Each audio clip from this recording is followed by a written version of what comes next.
শয়তানের মিশন হচ্ছে আমাদেরকে হতাশ বানানো। শয়তান আমাদেরকে আশাবাদী করতে চায় না, সে চায় আমরা যেন হতাশ হই। আমি ভুল করেছি, পাপ করেছি, অন্যায় করেছি, তো শয়তান সেই পাপের সাগরে আমাকে হাবুডুবু খাওয়াতে চায়, বলে আর অনেক ভুল হয়ে গেছে, অনেক দূর তুই চলে এসেছিস, আর আল্লাহ তোকে ক্ষমা করবে না, থাক এখানেই থাক, করতে থাক। এরকম শয়তান টেম্পটেশন দেয়, প্রভোকেশন করে। কিন্তু শয়তান জানে না যে আল্লাহর রহমতের দরিয়া কত বড়। শয়তানের মিশন হচ্ছে আমাদেরকে হতাশ বানানো, আর আল্লাহর বাণী আমাদের হৃদয়ে আশা জাগায়, আশাবাদী করে তোলে। আল্লাহর এই কিতাবের, কোরআনের প্রতিটি আয়াতে পরতে পরতে পাবেন আপনি মোটিভেশন, ইন্সপিরেশন। আল্লাহু আকবার। লা তাহজান ইন্নাল্লাহা মা'ানা। মনকে তুমি বুঝিয়ে বলো আল্লাহ আছেন আমার সাথে। জাহাঙ্গীরনগর বিশ্ববিদ্যালয়ের আমার সুপ্রিয় শিক্ষার্থী বন্ধুরা, এই বাক্যটি নিজের জীবনের জন্য, নিজের জীবনের সাথে সেট করে নেন। মনকে তুমি বুঝিয়ে বলো আল্লাহ আছেন আমার সাথে। বিপদে আপদে, আমাদের লাইফে আপস এন্ড ডাউনস থাকে, সব মুহূর্তে আমরা এই কথাটা খেয়াল করব যে কেউ যদি আমাকে হেল্প করার জন্য নাও থাকে, এক মহান সত্তা আছে, তিনি কে?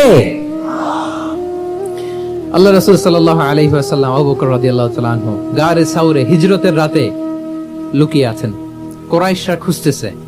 আবু বকর রাদিয়াল্লাহু তাআলা আনহু তটস্থ, না জানি ধরা পড়ে যাই। তিনি বলছেন কুরাইশরা আমাদের এত পাশ দিয়ে যাচ্ছে, একটু মাথা নিচু করলে দেখে ফেলবে আমাদের। রাসূল সাল্লাল্লাহু আলাইহি ওয়াসাল্লাম বললেন যে ভয় পেও না। আবু বকর, তুমি কি ভেবেছো আমরা এখানে গুহাতে দুইজন? না না, এই গুহায় আমরা দুজন নই, আমাদের সাথে একজন মহান সত্তা আছে। তিনি কে? আমরা তিনজন এখানে। লা তাহজান ইন্নাল্লাহা মা'ানা। ভয় পেও না, হতাশ হয়ো না, নিশ্চয় আল্লাহ আমাদের সাথে আছেন। আল্লাহ তাআলা সরাসরি কথাটাকে কোরআনে কোট করেছেন যে লা তাহজান ইন্নাল্লাহা মা'ানা। তাহলে সুপ্রিয় বন্ধুরা, এই বাক্যটা আমাদের খেয়াল রাখতে হবে, যাদের মধ্যে ফ্রাস্ট্রেশন কাজ করে, যে মনকে তুমি বুঝিয়ে বলো কে আছেন আমার সাথে? আল্লাহ আছেন আমার সাথে। এরকম কোরআনের পরতে পরতে অনেক আয়াত পাবেন। লা তাইয়াসু মির রাউহিল্লাহ ইন্নাহু লা ইয়াইয়াসু মির রাউহিল্লাহি ইল্লাল কওমুল কাফিরুন। আল্লাহর রহম থেকে নিরাশ হয়ো না। কাফিররা ছাড়া কেউ আল্লাহর রহম থেকে নিরাশ হয়? আমি আপনি আমাদের জীবনে কত ভুল করেছি, কত অন্যায় করেছি, কতটাই বা পাপ করেছি। মনে রাখবেন, আমাদের পাপ যত বড় হোক, আল্লাহর রহমতের দরিয়া তার চাইতেও বড়। ইন্না মা'আল উসরি ইউসরা ফাইন্না মা'আল উসরি ইউসরা, and verily with every hardship there is an ease. প্রত্যেক কষ্টের পরেই থাকে স্বস্তি। এই বাক্যগুলো কি আপনাকে মোটিভেশন দেয় না? এই কথাগুলো কি আপনাকে চাঙ্গা করে না? আপনার জীবনে ইন্সপিরেশন হয়ে আসে না এই কথাগুলো? ওয়ালা তাহিনু ওয়ালা তাহজানু ওয়া আনতুমুল আ'লাউনা ইন কুনতুম মুমিনিন। চিন্তা করো না, হতাশ হয়ো না, তোমাদেরই বিজয় হবে যদি তোমরা মুমিন হও। আল্লাহু আকবার। তাহলে আপস এন্ড ডাউনস থাকবে, এবং মুমিন জীবনে তো হতাশা থাকবেই না। কারণ আমার জীবনে যদি কোনো কষ্টের ঘটনা ঘটে, এটার জন্য আমি রিওয়ার্ড পাবো। আমি যদি অসুস্থ হই, আমার প্রত্যেক অসুস্থতার কারণে আমার পাপ মোচন হয়। সুবহানাল্লাহ পড়েন। আপনার জ্বর হয়েছে, এই জ্বরের কারণে আল্লাহ আপনার গুনাহ মাফ করবেন। আপনি ব্যথা পেয়েছেন, অসুস্থ হয়েছেন, আল্লাহ তাআলা গুনাহ মাফ করে দিবে। তাহলে হতাশার কোনো সুযোগ আছে বলেন? না, মুমিন জীবনে হতাশার কোনো সুযোগ নেই। রাসূল সাল্লাল্লাহু আলাইহি ওয়াসাল্লাম বলেন, মা ইউসিবুল মুসলিমা মিন নাসাব ওয়ালা ওয়াসাব ওয়ালা হাম্মিন ওয়ালা হুজনিন ওয়ালা আযান ওয়ালা গাম্মিন হাত্তা শাওকাতি ইউশাকুহা ইল্লা কাফারাল্লাহু বিহা মিন খাতায়া। মুমিন জীবনে যত ব্যথা, কষ্ট, দুঃখ, এমনকি ফল পাড়তে যে গাছের কাটার খোঁচা যদি খান, রাসূল সাল্লাল্লাহু আলাইহি ওয়াসাল্লাম বলেন ওই খোঁচার ব্যথার কারণে আল্লাহ তোমার গুনাহ মাফ করে দেয়। কেউ অসুস্থ হয়ে রাসূল সাল্লাল্লাহু আলাইহি ওয়াসাল্লামের কাছে আসলে রাসূল সাল্লাল্লাহু আলাইহি ওয়াসাল্লাম কি বলতেন জানেন? কেউ জানেন? লা বাস আলাইক তুহুরুন ইনশাআল্লাহ। তিনি বলতেন, আরে don't worry about it, it will cleanse up your scenes. ভয় পেও না, আরে এই অসুস্থতা, এটার কারণে আল্লাহ তোমার গুনাহ মাফ করে দিবে। সুবহানাল্লাহ। তাহলে অসুস্থ ব্যক্তি আর উজ্জীবিত হতো না? রাসূল সাল্লাল্লাহু আলাইহি ওয়াসাল্লাম অসুস্থ ব্যক্তিকে দেখলেই মাথায় হাত বুলিয়ে দিতেন, দোয়া করতেন, আল্লাহুম্মা রাব্বান নাস আযহিবিল বাস ইশফি আনতা শাফি, দোয়া করে দিতেন। আর বলতেন, আরে ভয় পেও না, এই অসুস্থতা তোমার গুনাহ মাফ করে দিচ্ছে। তাহলে অসুস্থতার মধ্যেও তারা উজ্জীবিত হতো। আমরা মানুষকে আশাবাদী করব, ভয় দেখাবো না। অসুস্থ মানুষকে ভিজিট করতে গেলে আপনারা কি করেন? ভয় দেখান নাকি? না, আশাবাদী করবেন, বলবেন যে আরে কি অসুস্থতা, আপনার দেখে অনেক সুস্থ লাগতেছে, বলতে পারবেন না? কিন্তু আমরা কি করি? কেউ অসুস্থ হইলে ওই অসুস্থতায় সবচেয়ে কষ্ট পেয়ে যে মারা গেছে তার হিস্ট্রি বলা শুরু করি। এরকম করে না অনেকে? ধরেন যে একজন ক্যান্সারের পেশেন্টকে দেখতে গেছেন, এবার যে আপনার কোন খালা ক্যান্সারে কিভাবে ধুকে ধুকে মরছিল, ওই হিস্ট্রি আপনি বয়ান দিতে শুরু করছেন, বেচারা বাঁচবে? যা একটু সুস্থ ছিল ওইটাও তো অসুস্থ বানিয়ে দিচ্ছেন, কি বলেন? তাহলে ইসলাম আমাদেরকে আশাবাদী করে, প্রিয় ভাই এবং বোনেরা, কি করে? আশাবাদী করে। আমরা যদি আমাদের কোনো প্রিয়জনকে হারাই, আমরা আশাবাদী হয়েই হারাই, কারণ তাকে আমি চিরকালের জন্য হারাচ্ছি না। আপনি আপনার আব্বাকে হারাচ্ছেন তো কি হয়েছে? বাপ হারায় তো কাঁদবে নাস্তিক, কি বলেন? নাস্তিকদের তো মরার পরে নাকি আর কিছু নাই। হ্যাঁ, দেখবেন আপনাদের সামনে সামনে অনেক কিছু বলে যে কিছু নাই, যা দেখি না বিশ্বাস করি না। একা একা যখন মৃত্যুর পরে কি হবে চিন্তা করে ওর দম বন্ধ হয়ে আসে। ইসলাম মানুষকে আশাবাদী করে। দেখেন আমরা কত দূর দেখি, কত দূর ভাবি। আমার দাদা মারা গেছে, এটা আমার কোনো টেনশনেরই কারণ না, কারণ আমি সবসময় ভাবি আমার দাদাকে আমি ওপারে যেয়ে পাবো। আমার আব্বাকে আমি হারিয়েছি তো ওপারে পাবো। আমার বন্ধুকে আমি হারিয়েছি, কাছের বন্ধুটা যে আমার জন্য খুব ইন্সপিরেশন ছিল, সাময়িক বিচ্ছেদ এটা আমাদের জন্য, কারণ আমরা ওই জগতে বিশ্বাস করি। আল্লাহু আকবার। তাহলে হতাশা আমাদের ডিকশনারিতে আজকে থেকে রাখা যাবে। ইসলামিক লাইফস্টাইল যদি মেনটেন করতে চান, you have to be optimistic. Clear কথাটা? আচ্ছা, এরপরে গ্রেটফুলনেস, 6 নাম্বার। গ্রেটফুলনেস, আপনাকে কৃতজ্ঞ হইতে হবে, শুকরগুজার হইতে হবে। আমরা অনেকে কমপ্লেইন করি খুব বেশি, না এটা ভুল। সম্মানিত সুধী মণ্ডলী, be grateful with what you have. যা আছে এটা নিয়ে শুকরগুজার হন, আপনার জীবনটাকে আল্লাহ সুন্দর করবে। তাহলে কমপ্লেইন করব না, আমরা শুকরগুজার হব। রাসূল সাল্লাল্লাহু আলাইহি ওয়াসাল্লাম বলেছেন, তোমার চেয়ে যে খারাপ অবস্থানে আছে তার দিকে তাকাও, যে ভালো আছে তার দিকে তাকিও না। হ্যাঁ, যে ভালো আছে তার মতো আপনি হওয়ার চেষ্টা করবেন। আপনার গোল থাকবে। I am not talking about the goals and plans, your plan and goal should be bigger and bigger. But আপনি ও খুব ধনী, ও খুব ভালো আছে, এটা দেখে কষ্ট পাবেন না, কারণ আপনি খেয়াল করেন যে আপনার চেয়ে অনেক খারাপ অবস্থানে আছে অনেকে, ওর দিকে তাকালে দেখবেন যে আপনার আর খারাপ লাগতেছে না। শেখ সাদি রাহিমাহুল্লাহ, বিখ্যাত কবি, নাম শুনেছেন না? ওনার একবার পায়ে দেওয়ার মতো জুতা ছিল না। কি ছিল না? সবাই বলুন, কি ছিল না? জুতা। তো উনি একবার রাস্তা দিয়ে হাঁটতেছেন, হঠাৎ দেখেন এক লোকের দুইটা পাই নেই। কি নাই? শুকরগুজার হলেন, চিৎকার করে বললেন আলহামদুলিল্লাহ, যে আল্লাহ অনেক ভালো আছি, আমার জুতা নাই এজন্য মন খারাপ, ওর তো পাই নাই। হ্যাঁ, এজন্য বেঁচে যে আছি এজন্যই আলহামদুলিল্লাহ। লা ইন শাকারতুম লা আযীদান্নাকুম ওয়া লা ইন কাফারতুম ইন্না আযাবি লাশাদীদ। আল্লাহ বলেন, যদি শুকরিয়া করো, শুকরগুজার হও, আমি আল্লাহ নিয়ামত বাড়িয়ে দেব। যদি না শুকরি করো, জেনে রাখো আমার শাস্তি কঠিন। তাহলে বেঁচে যে আছি এজন্যই কি পড়া উচিত? জাহাঙ্গীরনগর বিশ্ববিদ্যালয় আওয়াজ করেন, বেঁচে যে আছি এজন্য কি পড়বো? আপনি যে অবস্থানে থেকে খুশি না, ভাল লাগে না আপনার, যে হায় রে আমি তো লুজার, আমার কিচ্ছু নাই, আপনার এই অবস্থানে পৌঁছাটা অনেকের জন্য স্বপ্ন। মানে যেটা পেয়ে আপনি হ্যাপি না, অতটুকু হইতে পারাটা অনেকের কি স্বপ্ন। আপনাকে যদি জিজ্ঞেস করি, ভাই কি চান, কি লাগবে বলেন, কি চান? তা আপনি বলবেন যে শেখ আমি ধনী হতে চাই, আমার একটা ব্রাইট ক্যারিয়ার চাই, আমি টাকা চাই, আমি খ্যাতি চাই, আমি ক্ষমতা চাই, এটা চাই। কত যে চাওয়ার ফিরিস্তি আমাদের। আপনি একটু একটা ক্যান্সার হসপিটালে জানতো, ক্যান্সারের 3rd স্টেজে চলে আসছে, ধুকে ধুকে লাস্ট স্টেজে চলে আসছে। আপনার তো অনেক কিছু চাই, আপনি ওকে একটু জিজ্ঞেস করেন যে ভাই আপনি কি চান? ও টাকা চায় না? ক্যান্সারের রোগী টাকা চাবে, খ্যাতি চাবে, ব্রাইট ক্যারিয়ার চায়। সে কি চায় বলেন তো একটু? সে একটু বাঁচতে চায়। যে ভাই তুমি কি চাও? বলবে আমি কিছু চাই না, একটু বাঁচতে চাই। বার্ন ইউনিটে যদি কখনো যাওয়ার সুযোগ হয়, দেখবেন যে চিৎকার করে তারা, এত কষ্ট, এই দহনের কারণে এত কষ্ট, তারা চিৎকার করতে থাকে হসপিটালকে কাঁপিয়ে। আপনি ওকে একটু জিজ্ঞেস করবেন, ভাই কি চাও? বলেন তোর চাওয়াটা কি? ও শুধু বাঁচতে চায়, কিন্তু ওই বেঁচে থাকা নিয়ে তো আমাদের কোনো ফিলিংসই নাই। আমরা যে বেঁচে আছি এটা যে শুকরগুজার হওয়ার অনেক বড় একটা কারণ, আমরা এরকম করে ভাবিই না। এজন্য সুপ্রিয় সুধী মণ্ডলী, আমরা যে বেঁচে আছি এজন্য আলহামদুলিল্লাহ।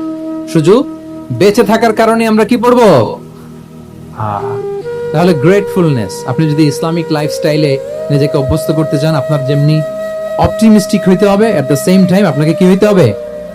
গ্রেটফুল হইতে হবে। 7 নম্বরে তাওয়াক্কুল, put you trust on Allah. because only he can help you, only he can protect you. And when you put your trust on Allah, you are in a divine shield. আপনি যখন আল্লাহর উপর নিজেকে ন্যস্ত করেন, আপনি একটা ডিভাইন, একটা প্রোটেকশনের ভেতরে থাকেন। বিশ্বাসীরা কি করে? আল্লাহর উপর ভরসা করে। কি করে? কার উপর? তদবিরের উপর, লবিং এর উপর, মামা চাচা। তাহলে আল্লাহর উপর ভরসা হবে। কার উপর? ফাইদা আযামতা ফাতাওয়াক্কাল আলাল্লাহ, আল্লাহর উপর ভরসা করব। এমনকি ঘর থেকে বের হওয়ার সময় রাসূল সাল্লাল্লাহু আলাইহি ওয়াসাল্লাম আমাদেরকে বলেছেন আল্লাহর উপর তাওয়াক্কুল করো। আমরা কি দোয়া পড়ি বলেন তো ঘর থেকে বের হয়ে? বিসমিল্লাহি তাওয়াক্কালতু আলাল্লাহ। এই তাওয়াক্কুল নিয়ে আমাদের অনেক মিসকনসেপশন আছে। আমাদের মধ্যে একটা প্রবণতা আছে, অনেকে বলে যে যা হবে হবে, আল্লাহ ভরসা। বলে যে যা হবে হবে, কি ভরসা? কথা বলতে হবে তো আমার সাথে। আপনার কি বোরিং হচ্ছেন? ওরে আল্লাহ, অনেক রাত হয়ে গেছে, তো শেষ করে দেই তাহলে। আর কয়েক মিনিটের মধ্যে শেষ করবো ইনশাআল্লাহ। তাহলে অনেকের মধ্যে একটা প্রবণতা আছে, তারা বলে যে যা হয়েছে হয়েছে, কি ভরসা? যা করে আল্লাহ, আল্লাহ ভরসা। এটা it's not the concept of তাওয়াক্কুল। এটা তাওয়াক্কুল নয়। ইসলামে তাওয়াক্কুল is always at the second step. The first step is your effort. প্রথমে আপনি চেষ্টা করবেন, এরপরে আপনি আল্লাহর উপর তাওয়াক্কুল করুন। কিছু না করে যদি বলেন আমি আল্লাহ ভরসা, এটা আল্লাহ ভরসা হয়েছে? এটা আপনার মন গড়া একটা কথা হয়েছে, কিন্তু এটা তাওয়াক্কুল হয়? আমাদের অনেকে অলসতা, অকর্মণ্যতা, অপারগতা, হীনমন্যতা এগুলোর তাওয়াক্কুল বানায় ফেলাইছে। হাত গুটায় বসে থাকবে, কাজ করবে না, অলস, আর বলে কি আল্লাহ ভরসা। রিজিকের মালিক আল্লাহ, কিছু করবে না আর বলে আল্লাহ ভরসা। প্রিয় ভাইরা, রাসূল সাল্লাল্লাহু আলাইহি ওয়াসাল্লাম তিনি অলসতা, অকর্মণ্যতা, হীনমন্যতা, কাপুরুষতা, ভীরুতা এগুলো থেকে আল্লাহর কাছে পানাহ চেয়েছেন। নিজের সাধ্যের সবটুকুন তিনি করেছেন, তারপরে আল্লাহ ভরসা করেছেন। এবং পাখিকে ইসলামে তাওয়াক্কুলের মডেল বানানো হয়েছে। রাসূল সাল্লাল্লাহু আলাইহি ওয়াসাল্লাম বলেন, লাউ আন্নাকুম তাতাওয়াক্কালুনা আলাল্লাহি হাক্কা তাওয়াক্কুলি লা রাযাকাকুম কামা ইয়ারযুকুত তুয়ুর তাগদু খিমাসান ওয়া তারুহু বিতানান। মানে তোমরা যদি পাখির মতো তাওয়াক্কুল করো, তাহলে পাখিকে আল্লাহ যেমন রিজিক দেয় তোমাদেরকেও রিজিক দিবে। পাখি কি করে বলেন তো? প্রতিদিন সকালবেলায় ওর ঘরের ভিতরে বসে বলে যে আল্লাহ ভরসা। বলে বরঞ্চ কি করে সে? সকাল সকাল কিচির মিচির রবে, দিক দিগন্ত মাতিয়ে সে বের হয়ে যায়, সারাদিন ঘুরতে থাকে। তাহলে খালি পেটে সকালবেলায় পাখিগুলো বের হয়ে যায়, আকাশে বাতাসে ছুটে বেড়ায়, আর বিকেল বেলায় ওদর পূর্তি করে প্রতিটা পাখিকে তার নিড়ে ফিরিয়ে দেয় কে? আপনারা তো বোঝা অনেক সহজ। আপনাদের জাহাঙ্গীরনগর এটা তো নাকি পাখিদের অভয়ারণ্য শুনলাম আমি, কখনো আসা হয়নি আমার। দিনের বেলা আসা দরকার ছিল, তাহলে আপনাদের ক্যাম্পাস বিউটি আমি দেখতে পেতাম। তো পাখি কিন্তু বসে থাকে না, সকালে কি করে? খালি পেটে পাখিগুলো বেরিয়ে যায়, ওরা ওদের রোল প্লে করে, চেষ্টা করে, এরপরে বিকেল বেলা ওদর পূর্তি করে তাদেরকে নিড়ে ফিরিয়ে দেয় কে? তাহলে পাখিকে তাওয়াক্কুলের মডেল বানানো হয়েছে। আপনি হাত গুটিয়ে বসে থেকে বললেন আল্লাহ ভরসা, এটা হয়েছে না। আপনি আপনার সর্বোচ্চটুকুন চেষ্টা করবেন, সব করার পরে এরপরে আপনি বলবেন আল্লাহ ভরসা। তাহলে তাওয়াক্কুল হলো প্রথমে যে কোনো জিনিস অ্যাচিভ করার জন্য পরিকল্পনা করা, তারপর সে পরিকল্পনা বাস্তবায়নের উপায় বের করা, তারপর বিভিন্ন উপায় উপকরণের সাহায্য নিয়ে সেটা অ্যাচিভ করার জন্য প্রাণান্তকর প্রচেষ্টা চালিয়ে যাওয়া, অবশেষে ফলাফলের জন্য কার উপর নির্ভর করা। দিস ইজ কল্ড তাওয়াক্কুল। এখন আমি কিছুই করলাম না, বললাম যে যা করে আল্লাহ, তাওয়াক্কুল হয়েছে তো না?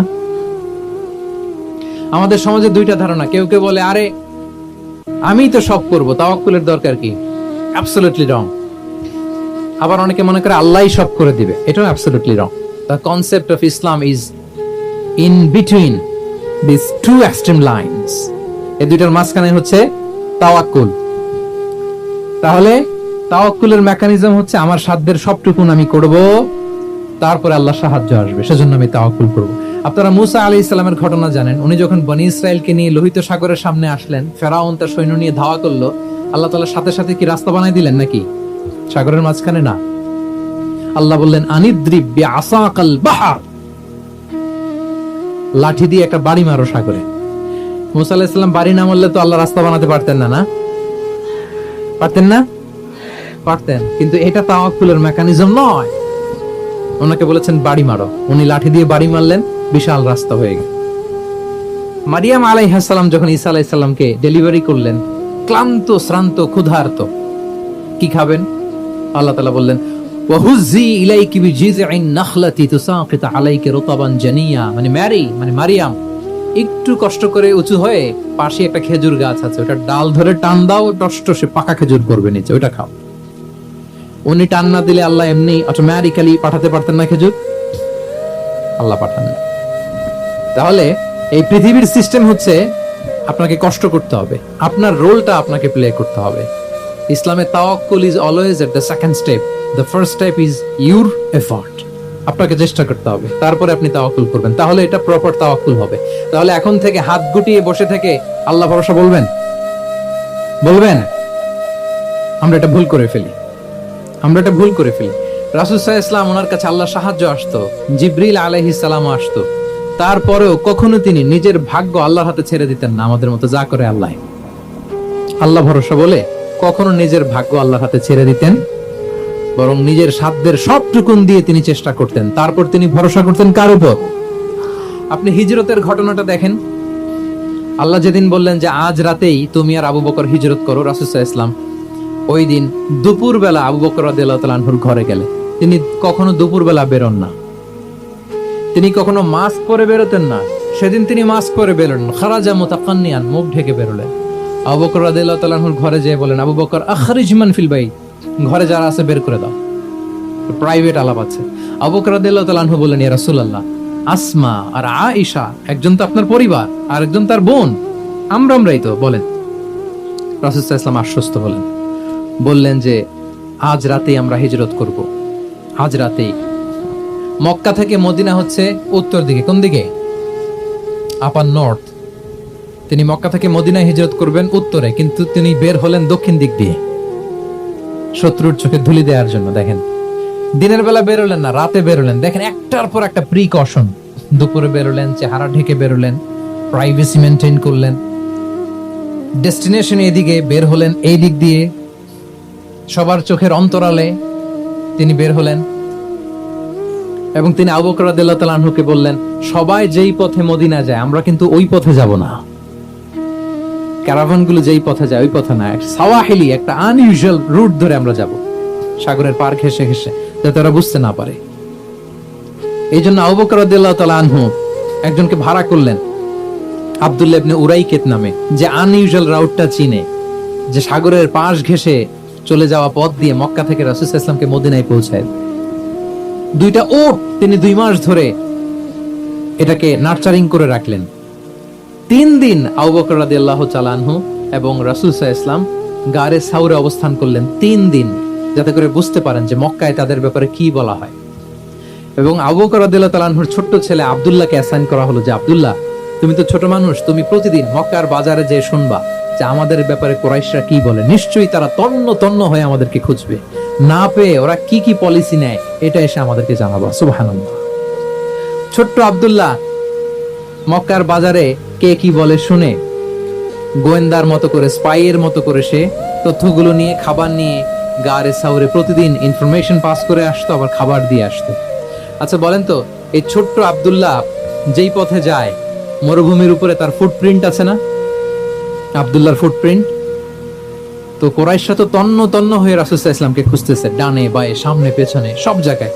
তারা যদি আব্দুল্লাহর ছোট্ট পায়ের ছাপ পায় আর সেটাই যদি ফলো করে, তাহলে ডিরেক্টলি তারা কোথায় যেয়ে পৌঁছবে? রাসূল সাল্লাল্লাহু আলাইহি ওয়াসাল্লামের কাছে, গারে সাউরে। আল্লাহ রাসূল সাল্লাল্লাহু আলাইহি ওয়াসাল্লাম কি করলেন? আবু বকর রাদিয়াল্লাহু তাআলা আনহু কি করলেন? আমির ইবনে ফুহায়রা নামে আরেকটা লোককে অ্যাসাইন করলেন, যে 3 দিনের জন্য আব্দুল্লাহ যখন তথ্য নিয়ে খাবার দিয়ে চলে যাবে, আমির ইবনে ফুহায়রা, তোমার কাজ হচ্ছে যেই পথ দিয়ে আব্দুল্লাহ হেঁটেছে এই পথ দিয়ে তুমি আমাদের ছাগলগুলোকে একটু চড়াই দিবা। তাহলে ওখানে ওই বাচ্চার আর ফুটপ্রিন্ট থাকবে না, ওই ছাগলগুলোর পায়ের ছাপ থাকবে।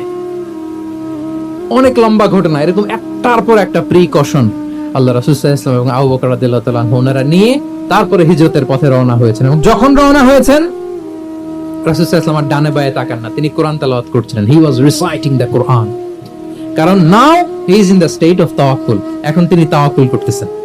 তাহলে বলেন তো, তাওয়াক্কুল কি শুরুতে না শেষে? তারপরে কতটা শেষে? আপনার চেষ্টা, আপনার তদবির, আপনার লবিং, আপনার এফর্ট, আপনার সাধ্যের নাগালে থাকা সবকিছু উজাড় করে দেওয়ার পরে আপনি বলবেন তাওয়াক্কালতু। আমরা করি কি? আমরা কি করি? আল্লাহ ভরসা। ভাই কি প্ল্যান আপনার? হুজুর আল্লাহ ভরসা। এবার বলেন এটা হয়েছে? এটা কি আসলে দ্য প্রপার কনসেপ্ট অফ তাওয়াক্কুল হয়েছে প্রিয় ভাই এবং বোনেরা? হয় নাই। কারণ তাওয়াক্কুল is always at the second step. The first step is your effort. আপনি আপনার সাধ্যের সবটুকু করবেন, তারপর কি করবেন? ক্লিয়ার?